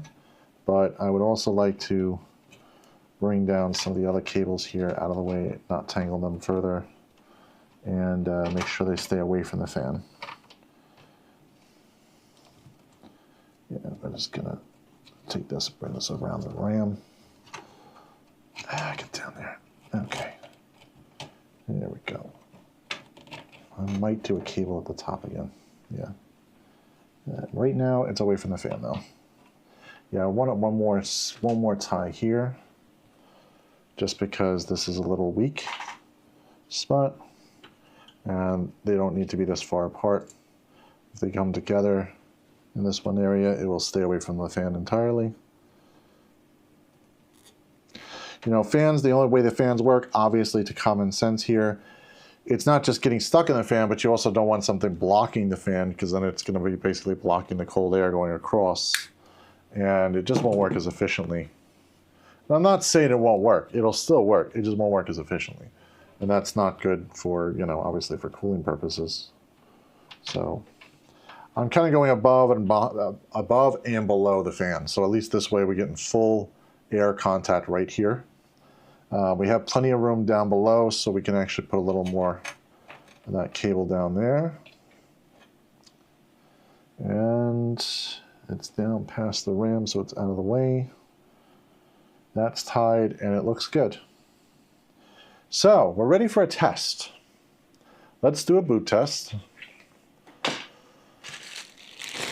Power cord just keep on the side. Obviously that goes to the customer. All this other stuff goes to the customer, not the manuals. The manuals nobody really cares about. They end up throwing those out anyway. So we'll just take that out. Okay. So I'm going to hook this up really quickly. And we're not doing Windows on this. We're doing TrueNAS.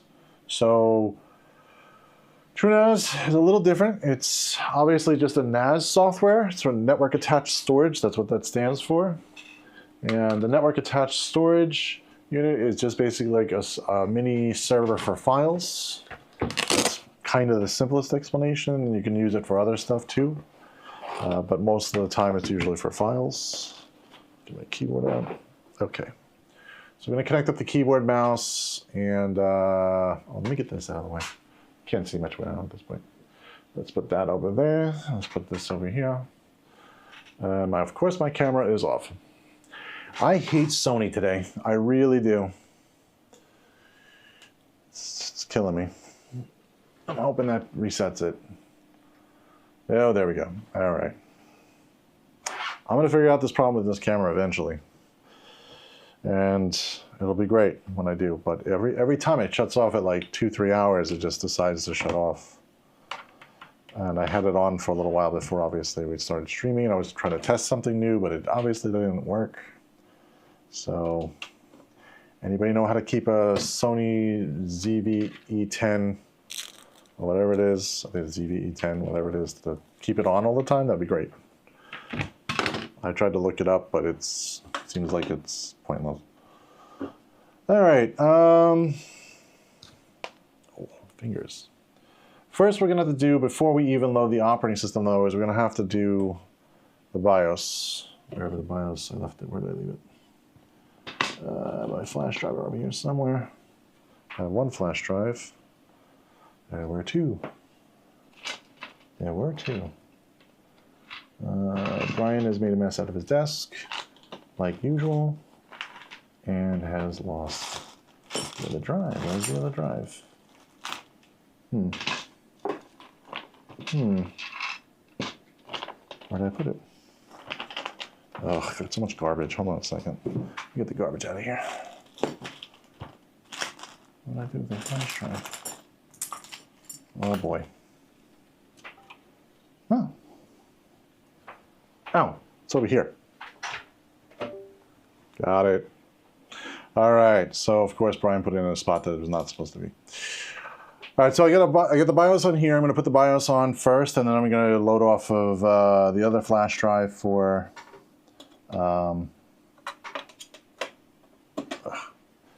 the operating system itself to boot it up and start to install that, which we'll go over directions on that. It's really pretty easy. We'll also go over some configuration on TrueNAS. I'm going to go over the basic configuration and maybe some of the permissions, so you guys can understand how permissions work on TrueNAS, which could be helpful. All right, and plug in the HDMI. HDMI, okay, here we go. All right, we're ready to plug in, hopefully. Come on. Am I going crazy? That's DisplayPort. Oh, this is HDMI. Why is this not lining up? What the hell? Oh boy.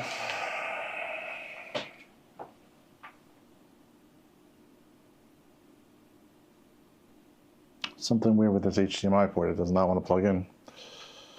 Let me see if I've got it maybe a little off.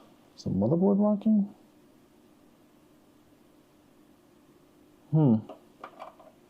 That's making, oh no, I just had it off. All right, I had it off the wrong angle. Wonderful, Brian. Okay, it's hot in here. Okay, let's move on. Let's turn on the system. Flip it on. And we're gonna flip the power here. By the way, guys, the first boot for AMD does take a few seconds, so let me flip this over to 4. Let's flip this over to that. It's gonna stay on a black screen probably for a minute or two. Before we do all that, I also like to check to make sure the fans are moving, which all the fans are moving. And here's moving, power supply is moving. It's gonna be black for a few seconds. It'll probably take a minute. That is normal. AMD takes a while to boot the first time. And I always get nervous because it looks like it's stuck sometimes and it's really bad.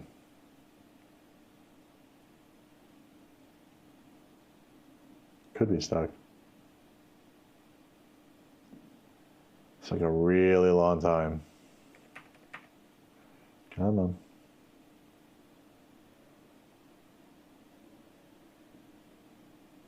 Well, or we have a bigger problem.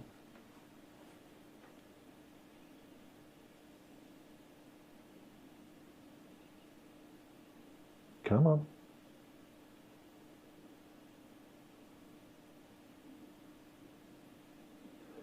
Yeah, it's a little longer than usual. All right. Let me power it back off. Let me see if we can power it off. No, it's stuck. It's not even powering off. So I'm going to hold the power button down, power off, and let me take a look at what the LEDs show. At this point, if you have a speaker, you can plug in a speaker if you want, just if you want to hear a postcode. But I'm going to look for the LEDs on here. It may be a CPU issue. I have to find where the LEDs are. Where are the boot LEDs?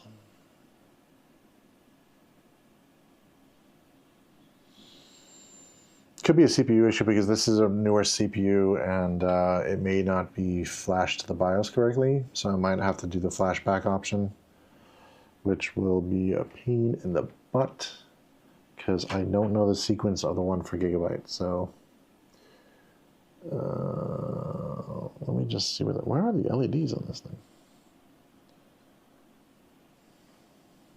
You know what? We're going to power it on, and I will find the LEDs when they light up. do it the hard way, or maybe the easy way.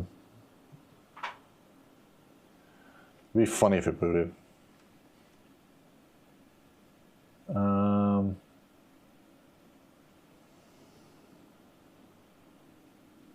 Come on.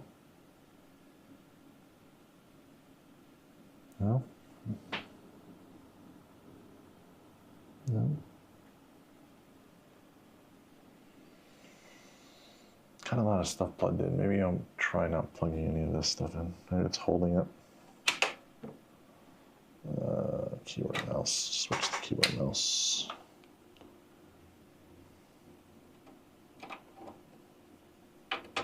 Maybe it wants this one.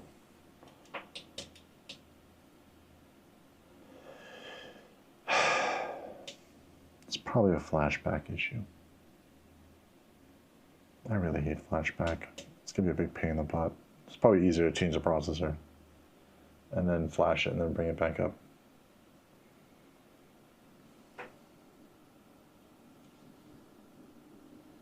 It might be.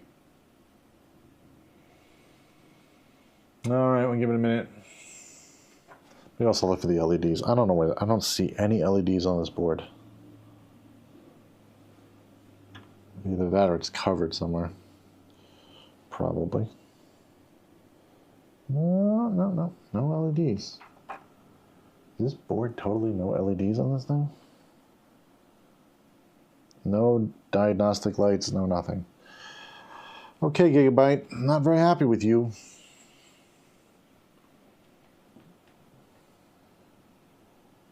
I feel stupid that there's no LEDs. All right. Okay. Well, that was not great. That does have a, wait a minute. This should have a discrete, this should require a discrete graphic card.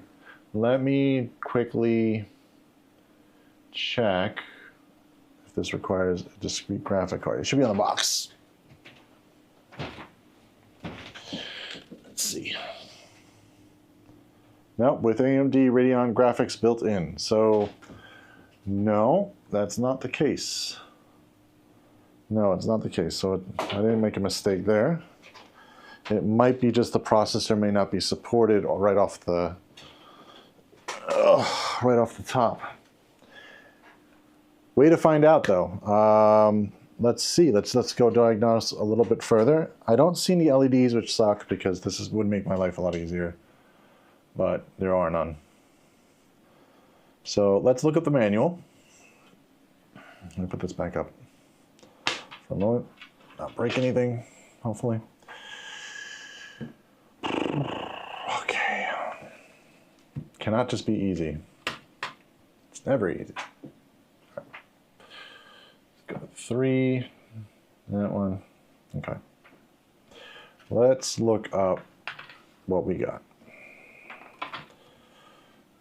Well, it's part of diagnostics, right? Just always running into problems. Let's see. Okay. Let's do ourselves a favor.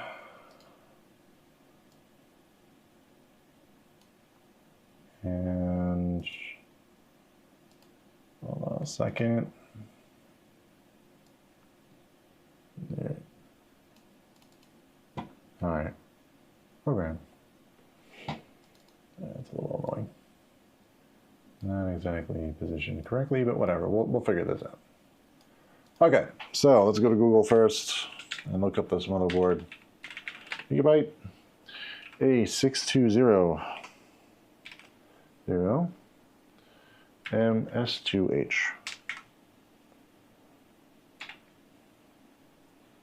All right, revision 1, yep.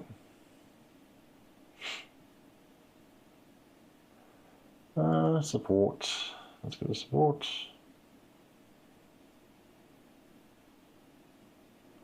Okay. CPU support. All right, this is an AMD Ryzen 5 8500G. Of course, 8500G. 8500G is supported at F20. Oh, crap. All right, so F20. Let's look at the BIOS downloads. BIOS. Oh, boy. Okay, F20 is down here.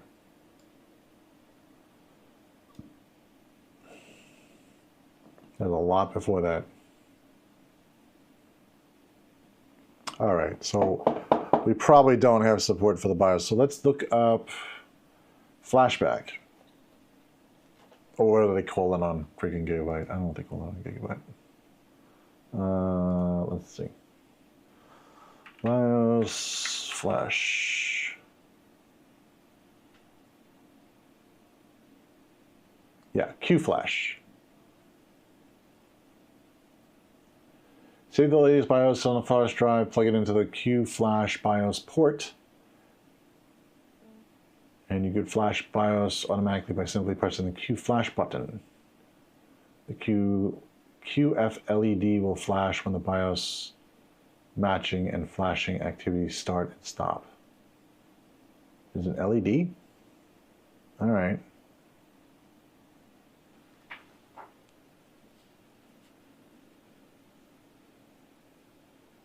Q-Flash plus port. So there's one specific USB port that has this on it. So this will basically what this Q-Flash plus button does allows you to flash the BIOS without actually booting the system. It's tricky because usually it's very poorly labeled, and I'm going to have to probably guess at which port is the one for flashback. Oh God, help me. Yeah, they all say USB. Pull this one out.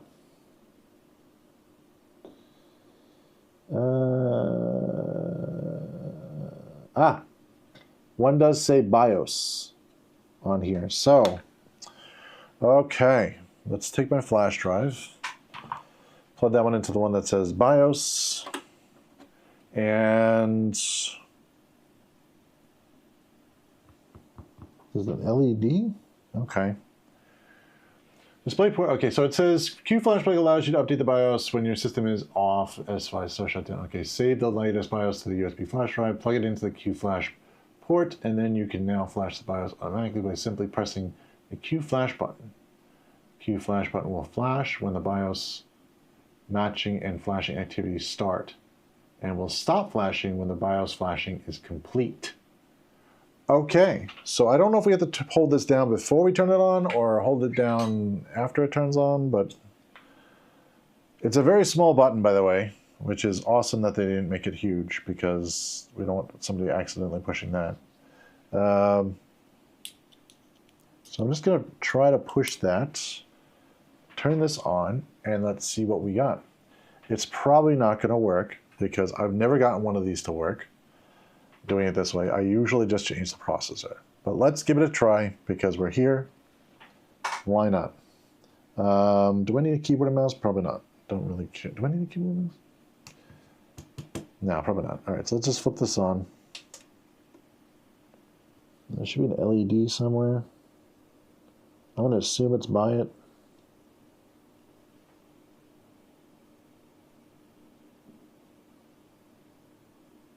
I don't see any LED.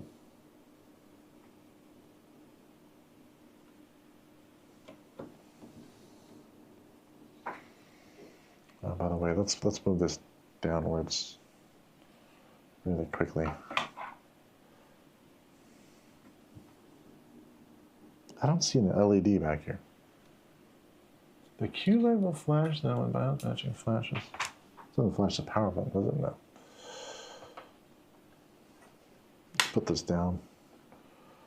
Actually, I don't want to put it down because I want to be able to see if there's an LED that lights up.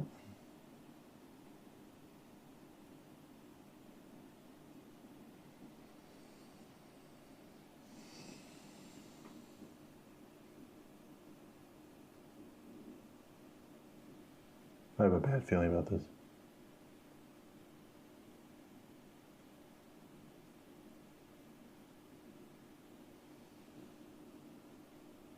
There's some LED somewhere. No, that's a reflection off of that.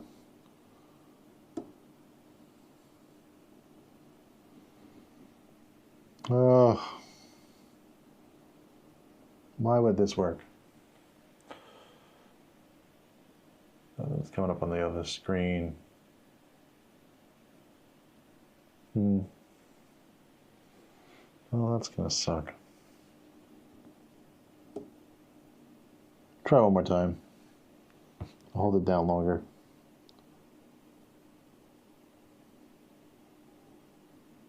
I do have it plugged into the one that says BIOS. I am holding down the display. I mean, the BIOS flash button.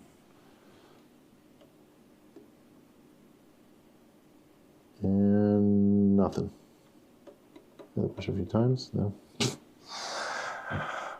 Well, in case, just push it 4 or 5 more times.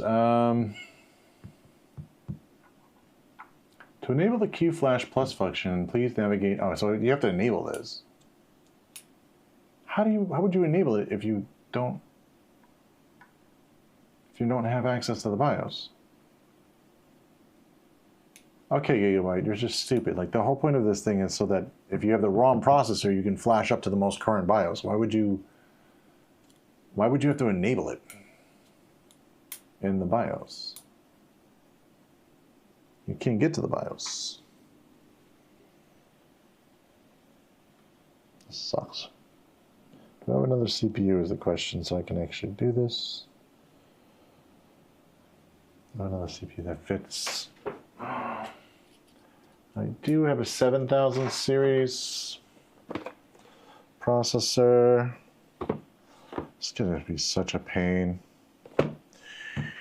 All right, let me try one more time.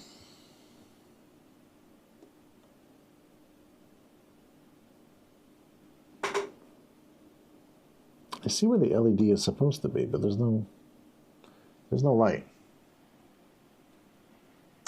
Okay. All right. Let me go back over to the other one. No, it didn't boot. All right, so let's look back at the manual. Let's flip this off. No, let's get out the whole down. Okay.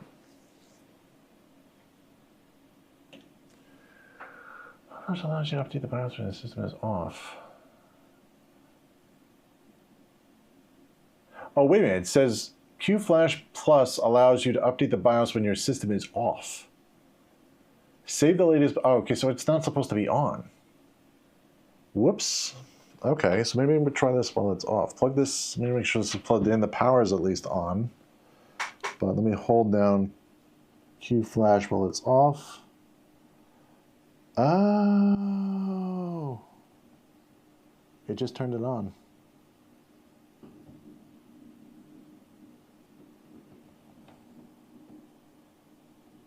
Will I hold it down all the time?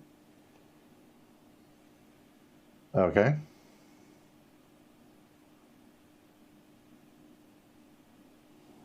Still no LED though.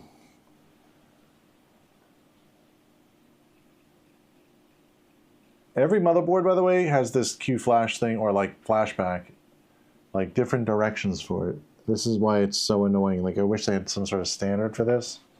It would be nice. Or maybe I'm just too stupid to figure this out.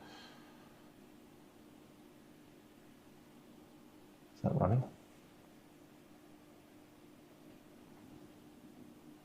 It turned on for a second. And then turned off.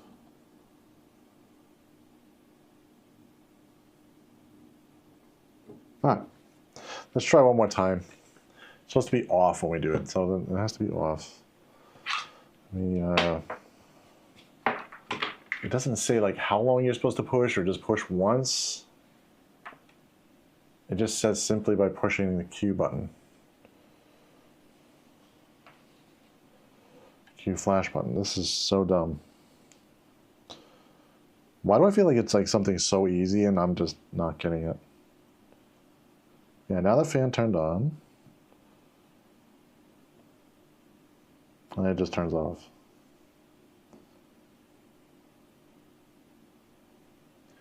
All right. Anybody else have an idea of how this works? Let's see. Is there any more directions? Any more directions? Oh, Q flash. Let me look. BIOS flash.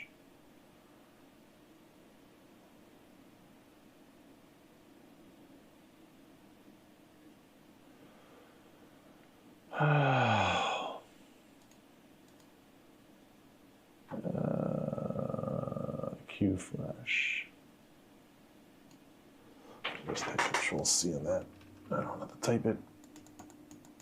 Okay. Q flash.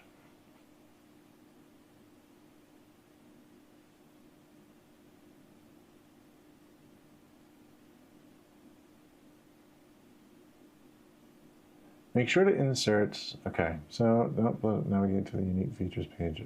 Okay, so it needs to be on though. It's probably defaultly on, I would imagine it's defaultly on. It has to go to USB 2.1 or 1.1 port, which is the one I got plugged into. This says BIOS, right? Yeah. It says BIOS. Push that all the way in. Maybe I did the flash drive wrong. Could be a possibility. Push one more time. See, it starts the fans up as if it's gonna go. and then it stops. So I have a feeling I did the flash drive wrong. Could be. Because it's usually what it would do is the fan would turn on, it would go through its little process, and there'll be an LED that usually shows up somewhere to like blink and let you know something's going on, and then goes from there. I don't think that's working right, so I'm going to take my flash drive, plug it back into my computer here. Let's check what I have on this flash drive. I've got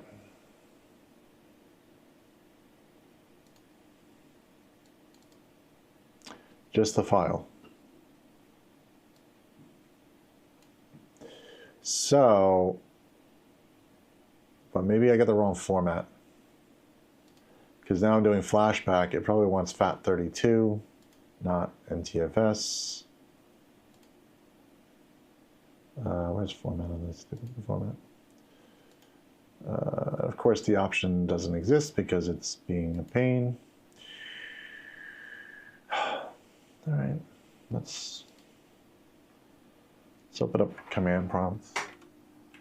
I'd like to get the flashback utility to work because I always never get that to work, and I feel like it should before I go changing processors and going through a whole mess.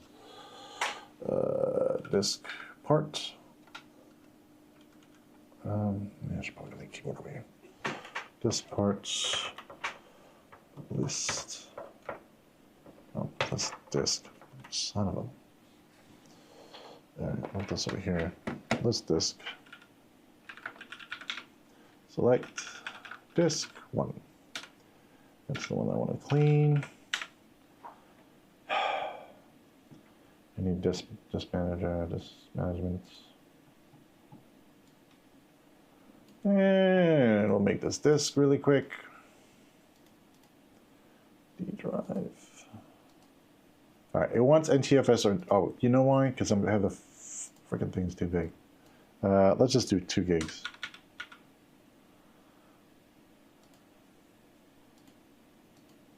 There we go. FAT32. There's a limitation on how big the drive can be for FAT32, so we don't really need more than like 2 gigs anyway, I don't think. All right, let's grab the file because I just deleted that with the downloads. It was BIOS. Let me just make sure there's no step-up garbage. No, no step-up for the BIOS, so it should go right to F31C. You download that, and let's open up this. Let's ditch that, and we need this, and we need this. Why didn't it format it? Stupid fucking FAT32.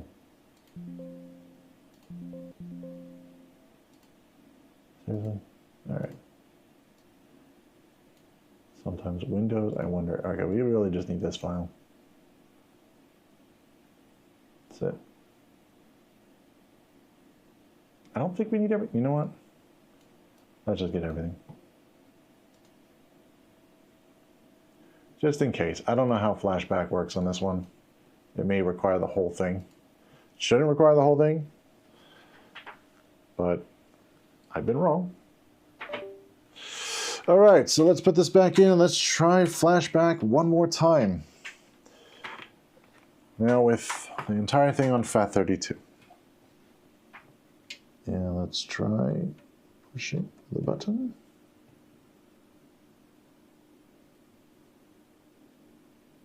And it does the same shit. It just turns on and then turns off.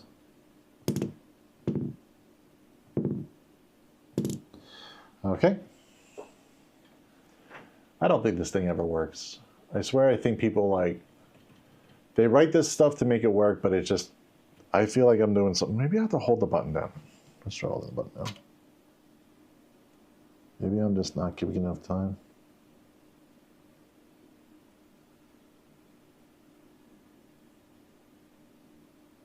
It's stupid that I have to hold the whole button down the whole time. Well, now the fan's staying on, but I don't see an LED.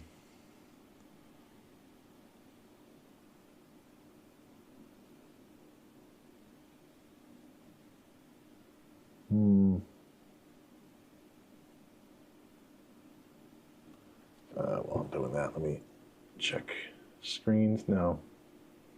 Nothing on the other screen either. This is riveting content, I know, guys. I screwed up somewhere. I don't know how to get this to work. There's no LED light either. It's not in the front. No, it's not in the front.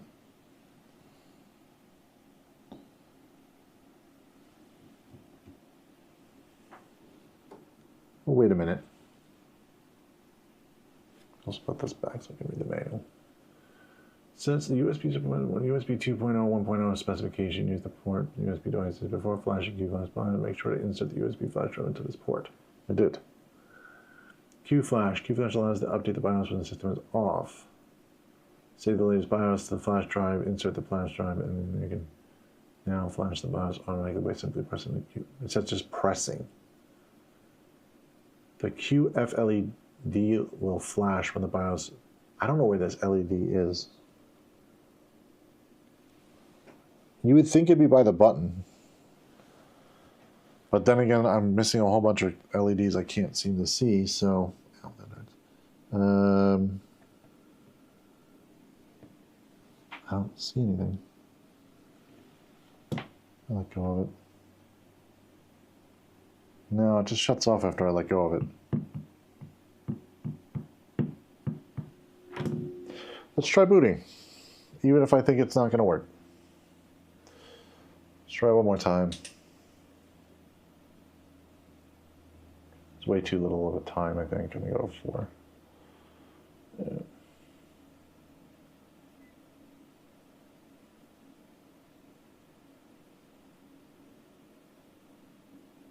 Yeah, no.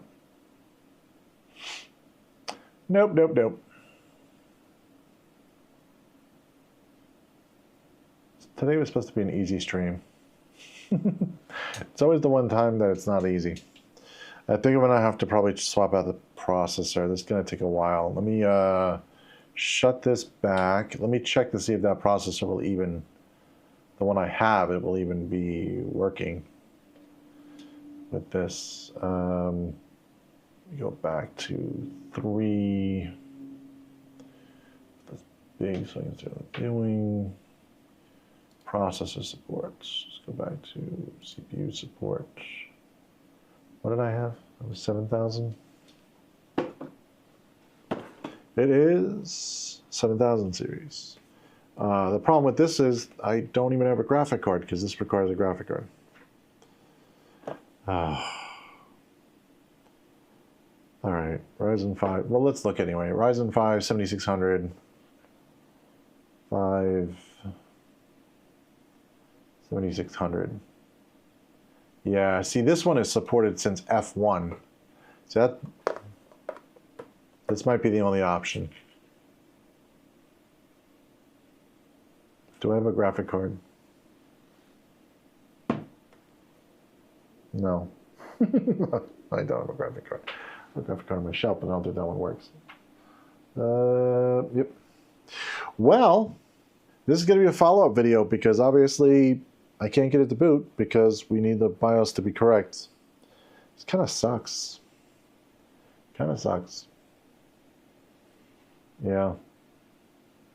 Trying to think if there's another way of doing this without a graphic, because I'm going to see this processor also requires a graphic card, so I'll have to have a graphic card in place before I can even upgrade. But I know that this processor is supported since, like you see, that it's supported since F1, which means that it was out first before the previous processor, well, the current one actually. I wish the flashback utility worked. I don't know if there's a way we can even look up, see if somebody else may have done it. You know, that might be an option. Let's see if somebody else has done it. I hate to do it that way because I don't see, the manual should have better directions here. I feel like that's not complete. Because I don't even know where this QLED is. Actually, maybe if I search QLED. Maybe you can tell me where that, no. Is it called QLED? QFLED. QFLED.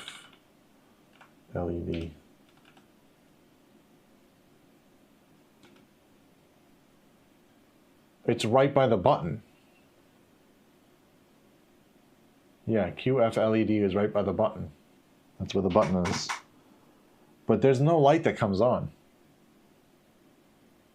I swear I think this thing is broken. I don't think they ever...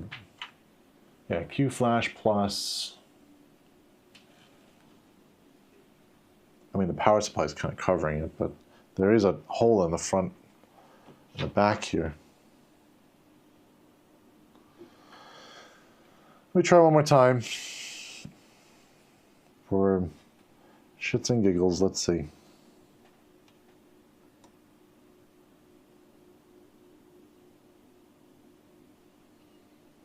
Maybe it needs like a really old USB flash drive.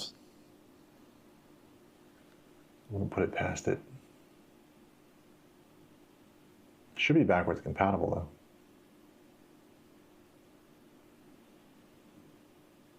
though. All right, we'll give it a minute. If this don't work, we're gonna call it. And we'll see how it goes. I'll probably record fixing this, but it's gonna take some time. I gotta take apart the whole system to like get to the stupid CPU. I have to push it twice. No, it just turns on and turns off. That's not flashing anything. Yeah, the directions seem like so easy too. It's like, oh, just do this and it goes, and that's not the case. Stop flash when the main BIOS flashing is complete. You know what?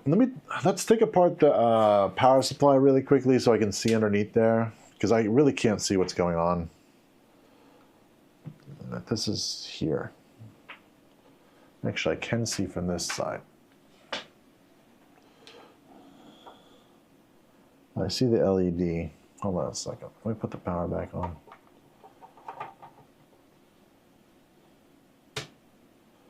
Let's plug this back in. Let's touch the button one more time.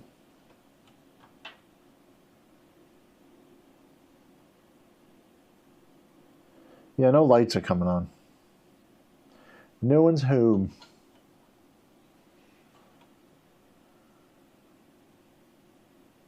Yeah. That sucks. All right. So I'm going to have to take it all apart, take out the processor, switch the processor, flash the BIOS, then bring everything back up online right after that. So that's going to be a while. That's going to be a follow-up video, guys, because obviously this is going to take me like a lot of time to take all this apart and go. And I don't think I want to torture anybody anymore.